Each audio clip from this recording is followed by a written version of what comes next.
اور ایک ادھر بیٹھا رہتا ہے. بتائیے دونوں کا کام کیا ہے؟ ادھر والا کیا کرتا ہے؟ اچھائیاں لکھتا ہے, نیکیاں لکھتا ہے. ادھر والا جو بائیں کاندھے پہ بیٹھا وہ کیا کرتا ہے؟ برائیاں لکھتا ہے, گناہ لکھتا ہے ہمارے, ہے نا. امام نے یہی بتایا کہ دیکھو ہر انسان کے کاندھے پر دو فرشتے اللہ نے معین کر دیے ہیں. یہ والا اچھائیاں لکھتا ہے, یہ والا برائیاں لکھتا ہے. کیا اب میں تجھے ایک ایسا عمل بتا دوں کہ یہ والا بھی مصروف رہے اور یہ والا بھی مصروف رہے؟ توجہ ہے بھائی, جب یہ والا لکھے گا تو یہ والا خاموش رہے گا, یہ فرصت میں فارغ رہے گا. جب یہ والا لکھے گا تو یہ والا بالکل فارغ رہے گا. یعنی ایک وقت میں ایک لکھتا ہے. یا تو اچھائیاں لکھی جاتی ہے یا برائیاں لکھی جاتی ہے. امام نے کہا کیا میں تجھے وہ عمل بتا دوں جس سے دونوں فرشتے مصروف ہو جائے؟ کہا بتائیے. کہ جب بھی وقت ملا کرے ہماری دادی کے قاتلوں پر لعنت کیا کرو, ہماری دادی کے قاتلوں پر لعنت کیا کرو. دونوں فرشتے مصروف ہو جائیں گے, یہ نیکیاں لکھنے لگے گا, وہ برائیاں ختم کرنے لگے گا. سوال ہے اللہ کے قاتلوں پر لعنت لکھنے کا بہت سوال ہے, بہت حد سے زیادہ ثواب ہے. جتنا آپ بے شمار کرتے ہیں نا, بے شمار ثواب بھی ہے اس میں. ان کے لیے بے شمار عذاب ہے, ہمارے لیے بے شمار ثواب ہے. بھائیان محترم, یہ مجلس اعلیٰ کسی بھی معصوم کے ہم اس لیے رکھتے ہیں تاکہ کچھ باتیں ان معصوم کے حوالے سے لیکن وہ مجلس نہیں ہوتی جس میں معصوم کی سیرت بیان نہ کی جائے.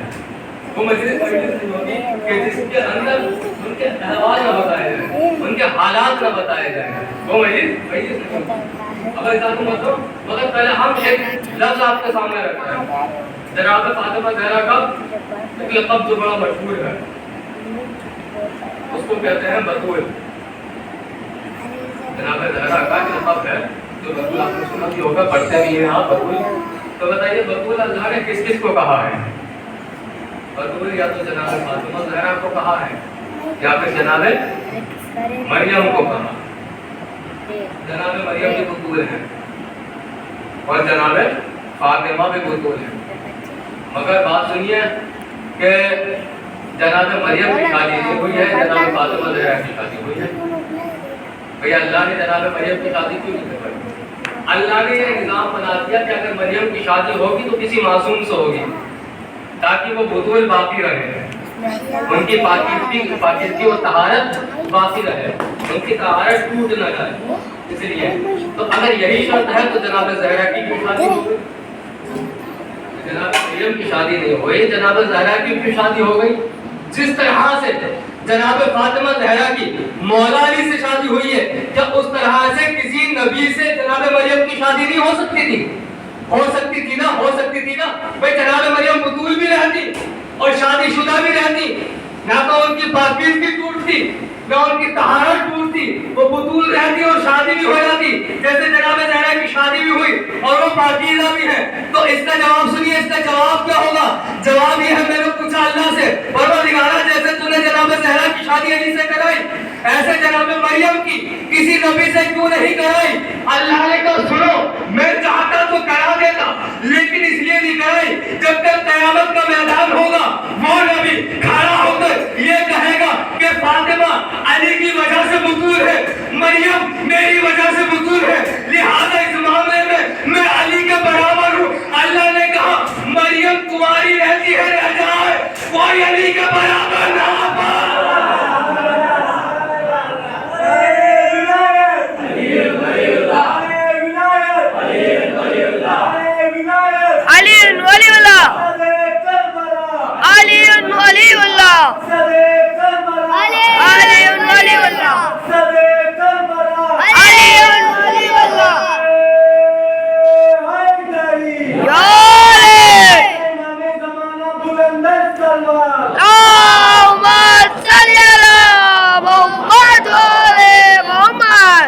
طبیعت سے سو سلام پڑھے گئے ہیں, طبیعت سے مجلس بھی سنیے, ہے نا. اس طرح سے الحمدللہ خدا ان ذاکروں کو سلامت رکھے جو معصومین کے ان کے شہادت کے موقع پر, ولادت کے موقع پر جو بھی نذرانہ پیش کرتے ہیں. تو جس طرح سے سلام سنے آپ نے ماشاءاللہ, ایک کے بعد ایک ہو رہا تھا. اب مجلس بھی سنیے تھوڑی دیر. کہ اللہ نے کہا مریم تمہاری رہتی ہے تو رہ جائے مگر کوئی علی کے برابر نہ ہو پائے. اس ذہن میں رہنا چاہیے کہ مریم بھی بطول ہے اور فاطمہ بھی بطول ہے، مگر دونوں کا فرق دیکھیے. مریم کیسی بطول ہے، فاطمہ کیسی بطول ہے، دونوں کا فرق دیکھیں گے تو دونوں کا فرق دیکھیے. مریم کو پالنے والے ہیں جناب زکریا، قبلہ جناب زکریا ہے. مریم کو پالنے والے جناب زکریا کا کوئی بہت بڑا بزنس نہیں تھا، کوئی کاروبار نہیں تھا، بہت مفلس